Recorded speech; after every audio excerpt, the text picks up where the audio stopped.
Before we get started, let's talk about SignalWire's communication APIs. This is a classic conversation about the difference between a WebSocket connection and a connection based off of HTTP requests. So the communication API functions with an initial handshake between the client and the server. And then after that, everything travels through the same pipeline of communication, whereas HTTP request and webhook technology is very basic in how this works. So you get a get response, a pull response, etc. Now, what this means for you as the programmer, WebSocket Tech, because of its nature, offers bidirectional communication through that same server connection. This allows you to do a whole lot more than just a standard RESTful API. This allows you to programmatically modify any kind of active phone call in real time and allows you to then stack applications to handle different use cases simultaneously. And meanwhile, while SignalWire's communication APIs is capable of all this, other legacy RESTful APIs, well, it'll take you a moment. Let's just put it that way. Now, let's talk about what we're going to use or what we're going to build using our communication APIs today. What we're going to be doing is we're going to use the communication APIs and that WebSocket technology to build an application that pre-screens inbound audio calls for a live person. This is going to be done through two ways. There's going to be a preliminary audio CAPTCHA, and if they make it past that, but you talk to the caller and you realize it's either a robocaller or just flat out somebody that you don't want to talk to, you can actually mark that caller as spam for immediate blacklisting at any point during a call. But let's talk about robocalling as a use case. By the way, this is a good time to mention, I've been trying to reach you about your car's extended warranty for some time. And by the way, my records indicate that you owe about 1,000, let's say two, in back taxes. And if you could pay that back to me using a janky Gmail address through like a gift card from Best Buy or Amazon, that would be awesome. These are the kind of calls that everybody is trying to stop. Actually, over the course of September alone, there were 4 billion robocalls placed in the United States. This averaged about 12 calls per person. And as of October of 2021, there were 42 billion robocalls placed over the course of 2021 up to that point. And trends currently indicate that this number will hit well over 52 billion by the end of this year. Now, not all robocalls are bad, and the industry has been trying to correct itself on this through advancements in particularly StirShaken. These advancements came in June of this year, and then it has caused the general trend of robocalling to decline by roughly 11%, depending on where you see the information. Now, robocalls are not always a bad thing. They can lead to appointment reminders and customer service, customer satisfaction surveys, and things of that nature. However, the vast plurality of robocalls in general come from scams relating to warranties or healthcare, or just unsolicited telemarketing. That number equating to about 30%, 38% of the overall market share of robocalls available. And this is what we're trying to stop. Despite the advancements in StirShaken, when everything is taken to an account, year over year delta on these types of calls is net zero. The latest statistic I've seen has seen scam calls drop by about 7%. However, related telemarketing calls have jumped up by about 8%. So this is still an ongoing thing. And while the industry is working to correct it, we still are not quite there yet. So why make your own application? In short, because we can. Using the power of SignalWire's communication APIs, we now have a way to fight this problem on our own as developers. So to talk a little bit more about that, I'm going to hand it on over to Daniele.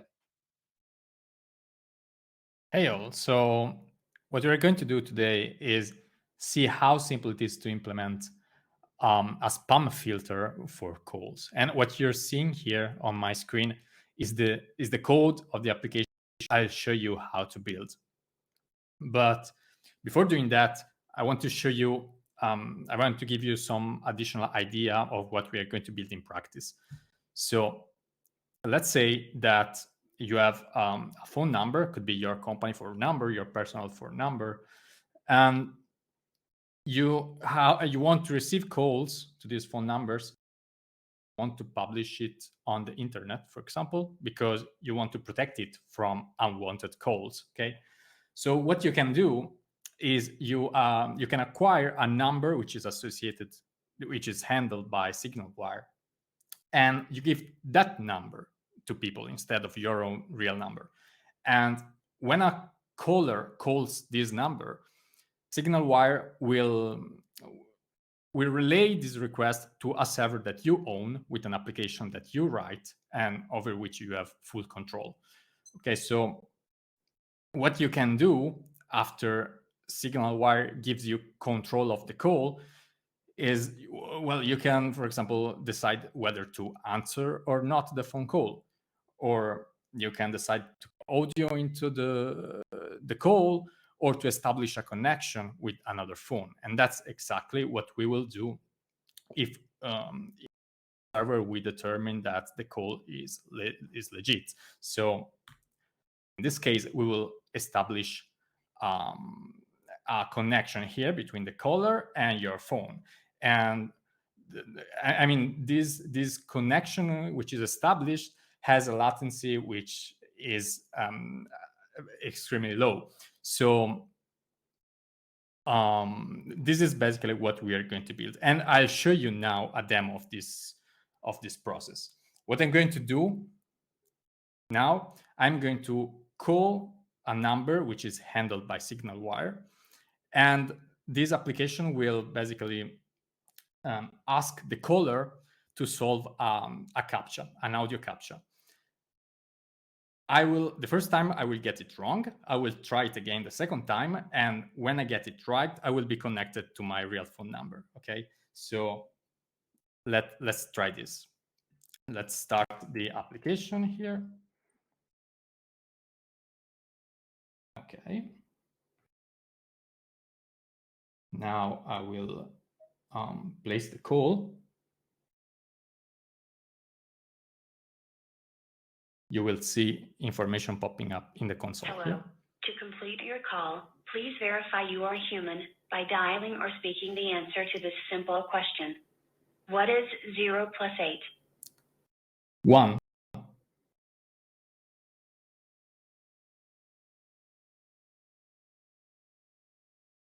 7.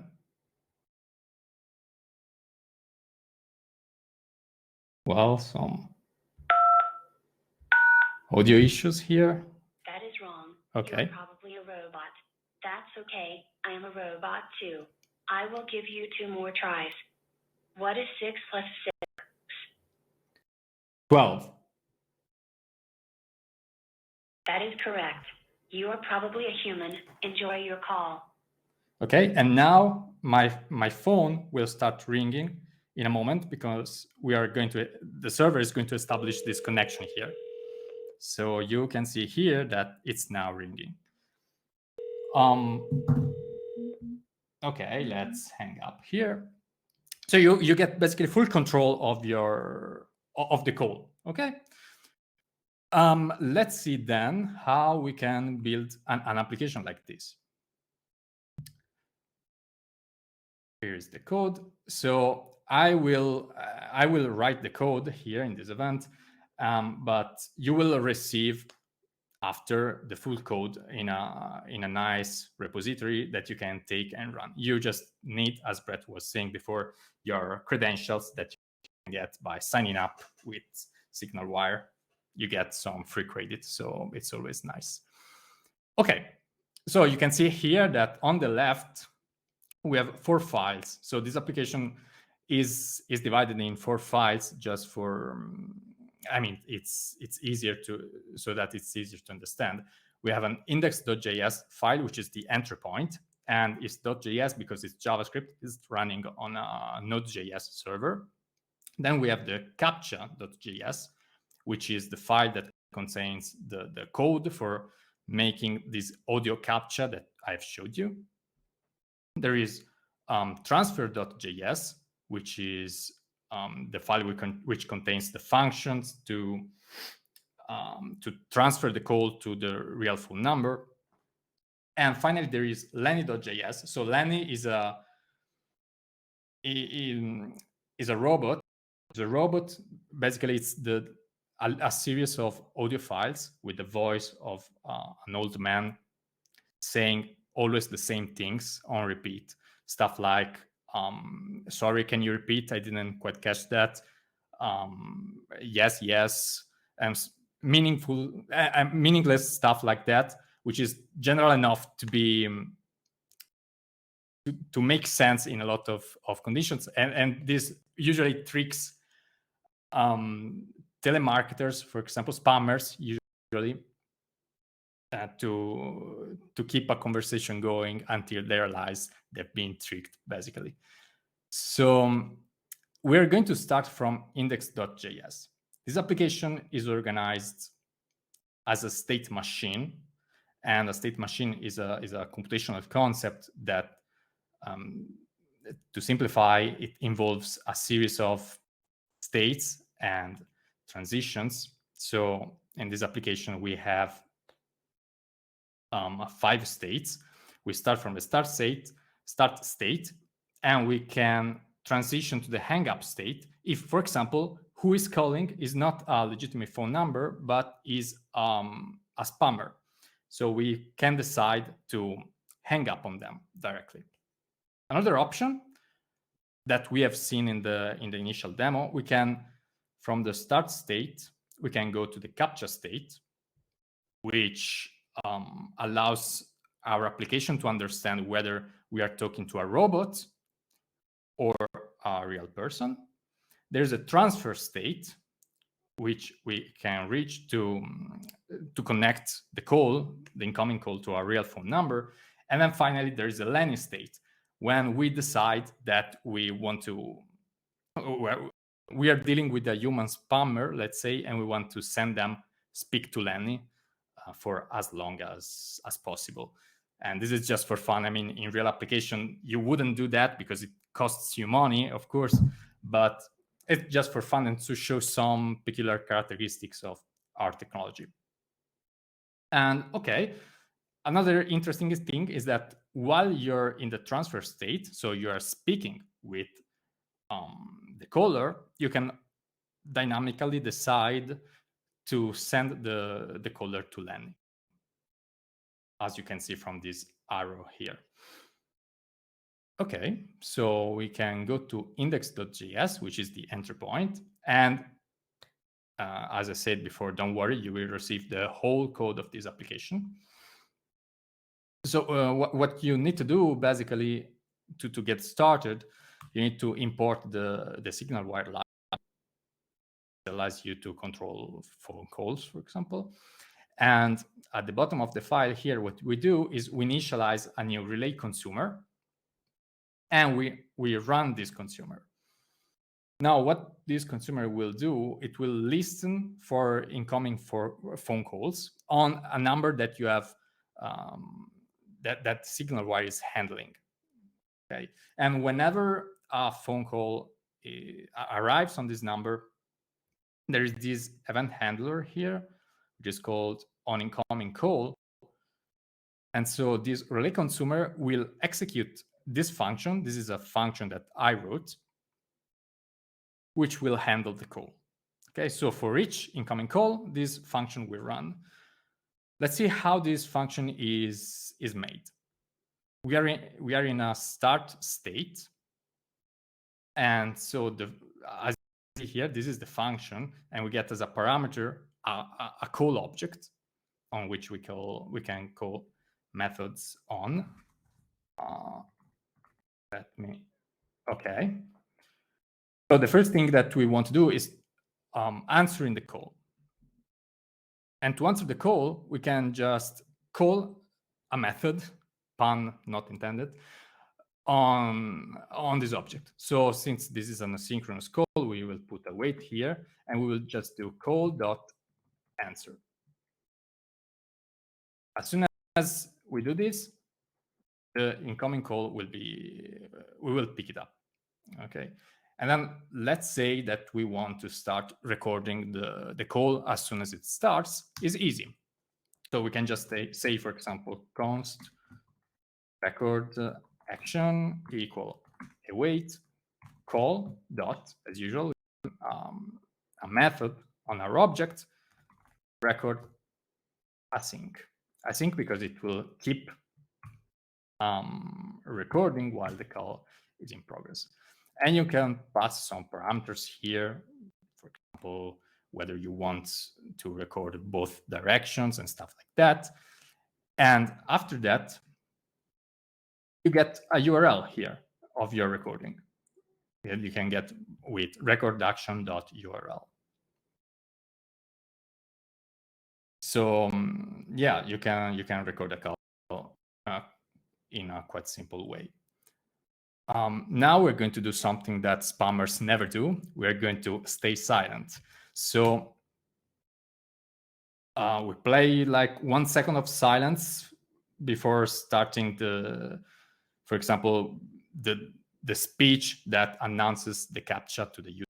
So we will just say await call.play silence. And as a parameter, we can pass 1 second of duration. Okay. So this was the start state, basically. Then based on whether the calling number is already in a database or not, we decide whether to hang up on them or to ask them to solve the CAPTCHA or to just directly connect them to the real phone number. And what we're going to do now, we're going to see how the CAPTCHA is made. So I'm going to move into captcha.js here. And you see that this also is a function that receives a call object. So we pass this call object around a lot. And the first that we want to do, if you remember, as soon as I entered the CAPTCHA,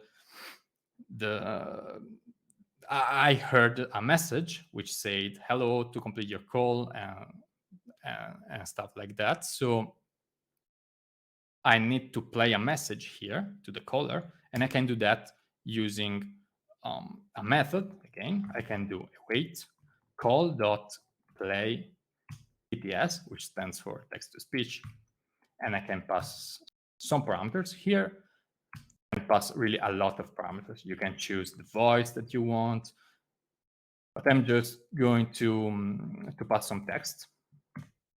And this text, I will just copy this one. So we will play this voice message as soon as someone enters this state. The question is, how do we get what they say? I mean, they need to tell us the answer of the CAPTCHA either by speaking or by dialing the answer on their keypad. So what we do here, we compute 2 digits, 2 random digits. We compute the expected answer, which is the sum of the 2 digits, and we want to hear from the user the solution, hopefully.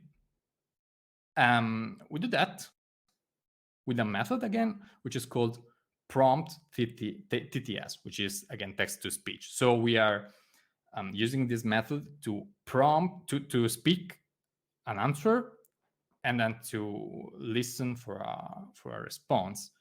And this looks like this. Wait call.prompt TTS. We're going to pass again some parameters. For example, I can pass type both. And this means that we want to listen both for speech. So this is using on the backend side a speech recognition engine, or just a keypad input, or both. In this case, we want both. We can say, for example, well, I want just maximum of 2 digits. And we can say I want a given timeout in seconds between each digit. Let's say timeout 1 second.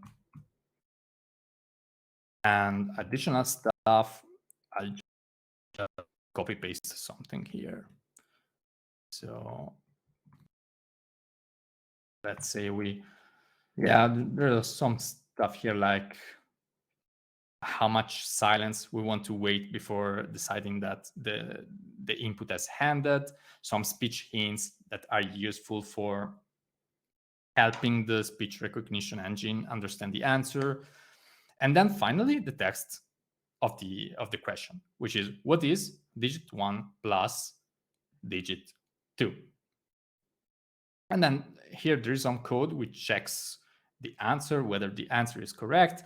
And you can see here, again, some calls to the playTTS method with some messages, so such as this is correct, this is wrong, I didn't quite catch that, and so on. Now, if someone completes the CAPTCHA correctly, we want to connect them to our real phone number. And to do that, we're going to need an additional state, which, if you remember, is the transfer state, which is implemented in the transfer.js file. Now, in this file, we want to connect the call. That's straightforward, right? We just need to say await. By the way, this await thing is quite powerful because it allows to do things in parallel. Every call here is asynchronous in nature, but we're going to use some linear processes here. Call.connect. So call is the original call, and we want to connect to what? To a phone. So we can pass type phone, because, for example, you could want to call a SIP phone, a SIP endpoint, and you can do that if you want. We can say to which phone. Well, we have here a parameter, destination number, that I have configured in this application. If you download the repo from GitHub, you will find that you can configure this with your own phone number. We can set a caller ID, so we can set a from number, so that our real phone number will see the call coming from the caller, okay? And we can say then call.from,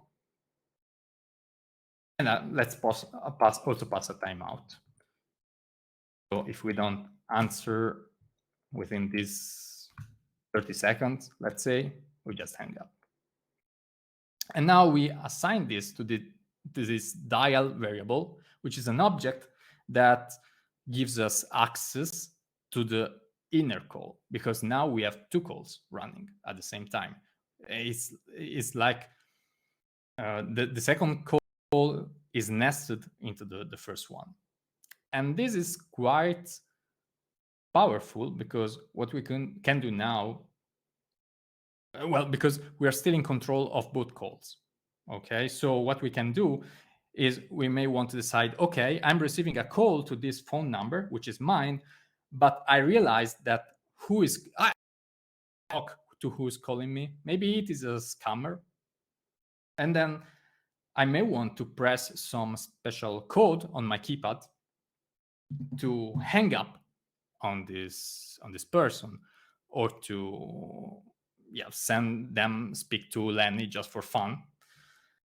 And this is really powerful, because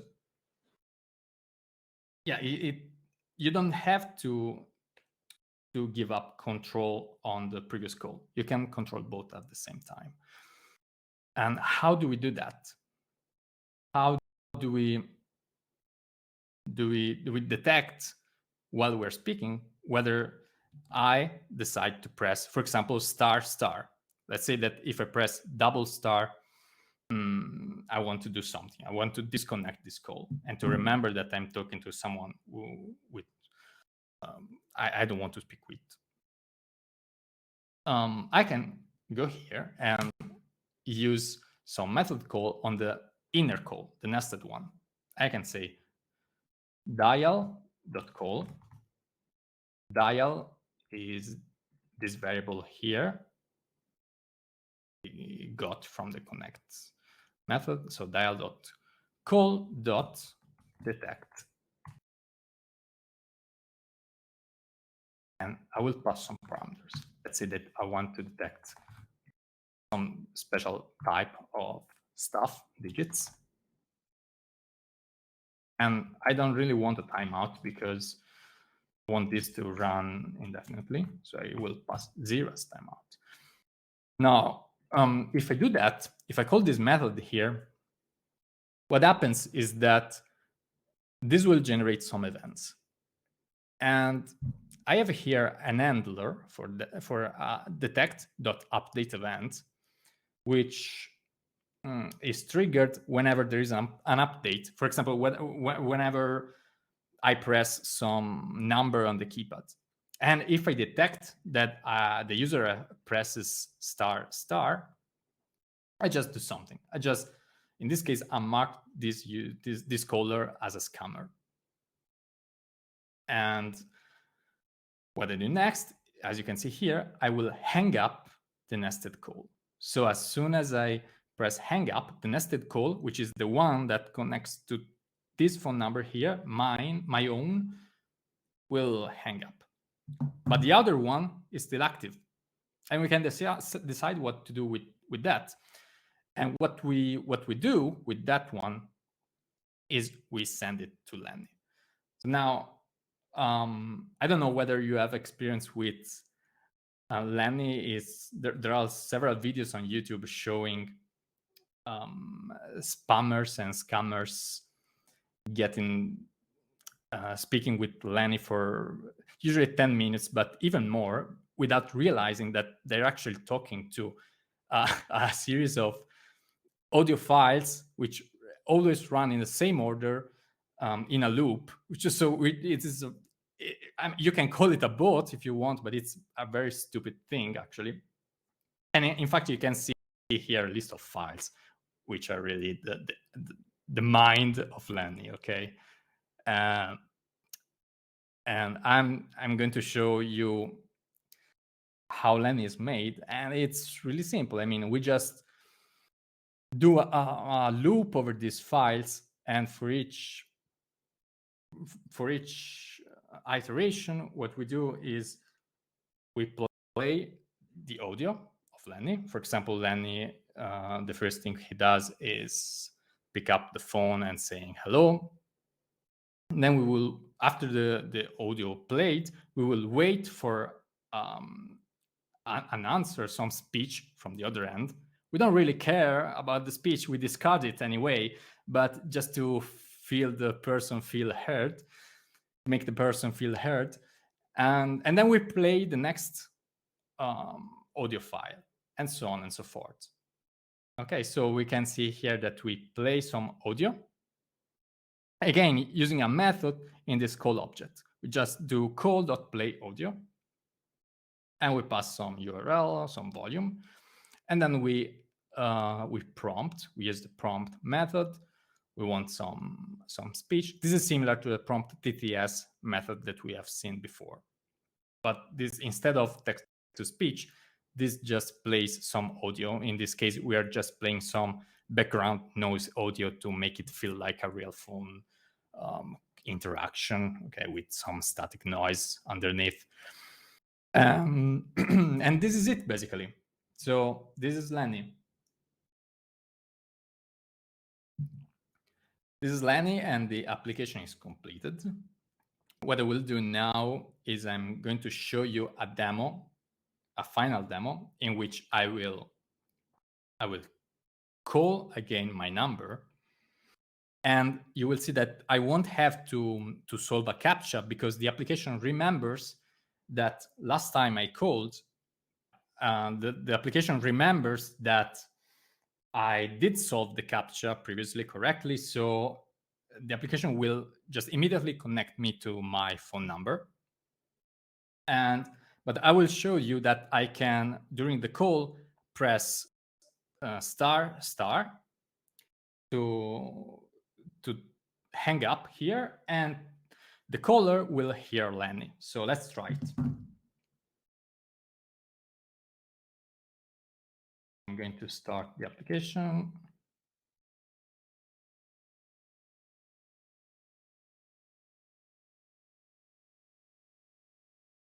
So I'm going to start the call now.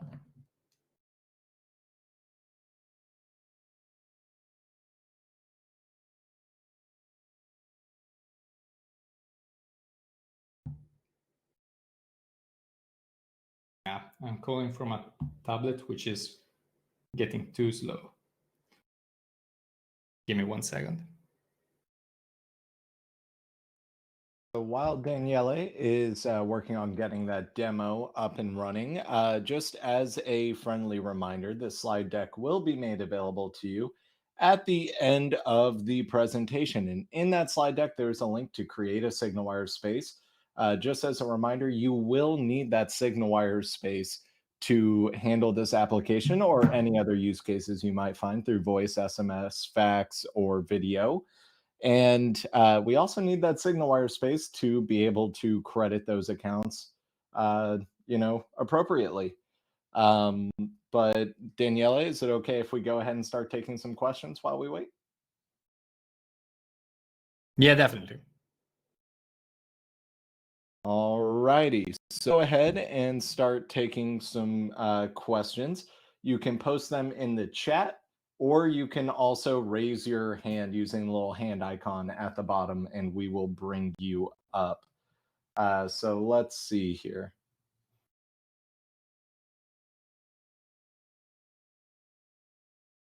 Let's handle the video question first. Osman? Hey guys, thanks for arranging this webinar. So we are working on similar, projects. We are a mobile startup. We are building our own apps in business and utility category. So this was a kind of project that we were, trying to build like for 2 years, but there was not enough technical structure that we can rely on. I'm glad that you guys are, focusing on this and bringing a solution. And it's a huge problem. It's the #1 biggest complaint that goes to FCC. So it's pretty big thing. Anyway, so I might miss the part. How do you guys detect that the call is robocall? I understood what you guys are, doing the implementation of tech after you detect the robocall that goes through the CAPTCHA and stuff. But how, I think it was in the beginning, maybe I missed it. So how do you detect that it's a robocall? I was wondering this. Yeah, so I'm not asking code-wise, actually. It's just the logic, like, no need to like go through the code here. But I was just wondering the logic over there. No, that's a good question. So what we assume is that if someone isn't able to succeed in the CAPTCHA, then that is a robocall. That's just the assumption that we make. Mm-hmm. Of course, there could be extremely complicated robocallers or extremely math educated real people. Okay, yeah, I mean that will be another challenge later on. But so anyone who calls me that goes through this CAPTCHA then? Yeah, you can still decide. Even the ones in my contact list, like address book, even the ones in my address book, or the ones that is not registered in my address book? That's something that you can implement. So the nice thing is that you have full control on these calls, right? So if you want to perform an integration with an address book, you can do that, and you can detect whether the caller is in the book or not, or you can even check, for example, some known spammer numbers databases Mhm. for numbers, and you can do any of that in your code. There is no any limitation at all.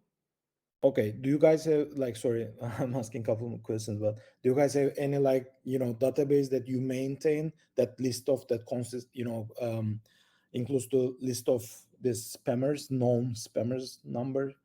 I assume it's very hard, but I'm just wondering if you are investing in that part at all, or should we do this in our side? Not that I'm aware of.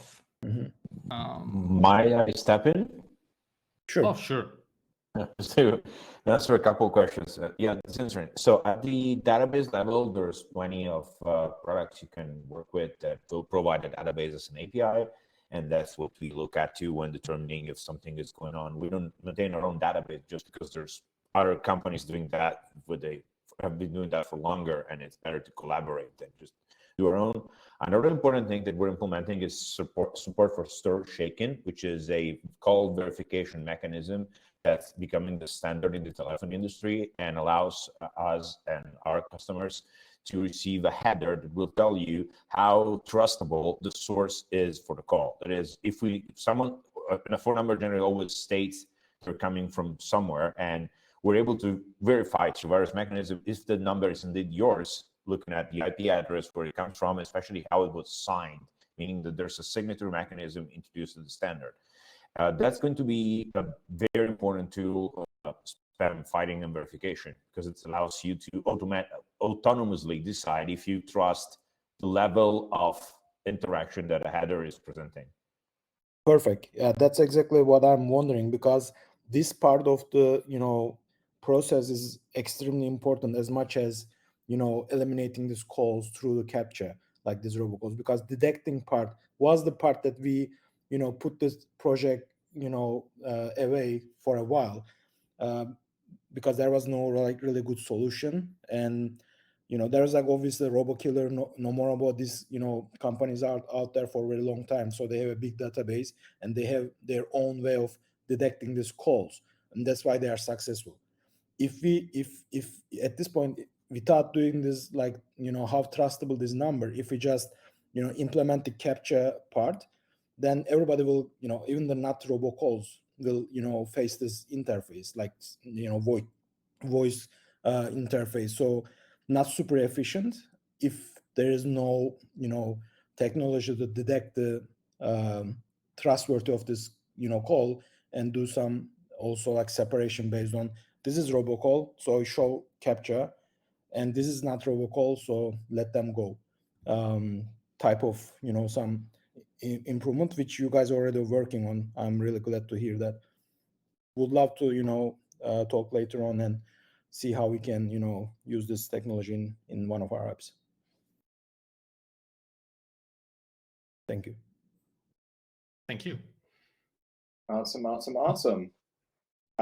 Just to answer the question out loud that I'm currently showing or reading from Lee, yes, there will be a guide that is present for this application specifically. We will have the repo on GitHub that you can clone and then use yourself. However, we also do have our brand new developer portal where this guide is actually already written. Here in a moment, I will go ahead and post that link in the chat, so you all are more than welcome to look through it. I also went ahead and linked it into the slide deck when you receive that. Are there any other questions on the video end? If you want to unmute your microphone and ask anything, you're more than welcome to hit the little raise hand icon. Looks like we have another one coming up. And it's taking me a moment to see who it is. Sorry, I can't read the name on it currently. Oh, is it Jerry? Could be Jerry. I'm failing to be able to get a name on it. Whoever's in the bottom left-hand corner down there. That might be me, yeah. Well, I've got a SignalWire account, and I'm using webhooks right now to a web service I've got running in AWS. And I was just wondering, what's the application interface for this? I'm getting the code, I'm getting what you understand, but what's the hook between my SignalWire account and actually running this code? So essentially, between like getting the code up and running and having it tell SignalWire that this is the application you want to function for a number, correct? All right. So yeah, in SignalWire now, so I kind of put the same information that I put in for the webhooks, but there's probably another interface for it somewhere. Yeah, so the easiest way to convert this, when you build out a relay context, essentially a keyword that SignalWire can use to connect to it, in your SignalWire space under a given phone number setting, you will see an option instead of saying using a LAML application for or using a LAML webhook. There is a separate option there that will say handle calls using a relay context. And you simply just have to input what that context is in your code after your code is running. And it'll Excellent. I could kind of run it anywhere I want and just put that context in and I'm done. pretty much. Yeah. Very cool. Thank you. I did kind of throw something related to that in the chat a little while ago. You can host this code wherever you best see fit. The easiest way to get up and running for testing's sakes that a lot of people do is just by running a Docker container and a Docker image. But yeah. Very cool. Thank you very much. All right, let me check the chat here. I think everything has been answered in the chat. So do we have any more questions? I'm not running this on a Heroku account, Lee, but I'm sure it'll work just fine.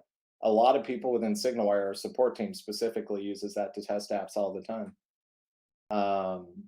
So going once, going twice. All right. Well, hey, you guys, it's been awesome to be here and share this with you all today. Just as a reminder, if you haven't already, head on over to signalwire.com and go ahead and fill out the information so that we can get you that $25 credit. If you are a pre-existing FreeSwitch user, we would love for you to hang back for a moment. We'd love to talk to you a little bit. Nothing salesy, we promise. We just kind of want to talk to you and pick your brain about a few things.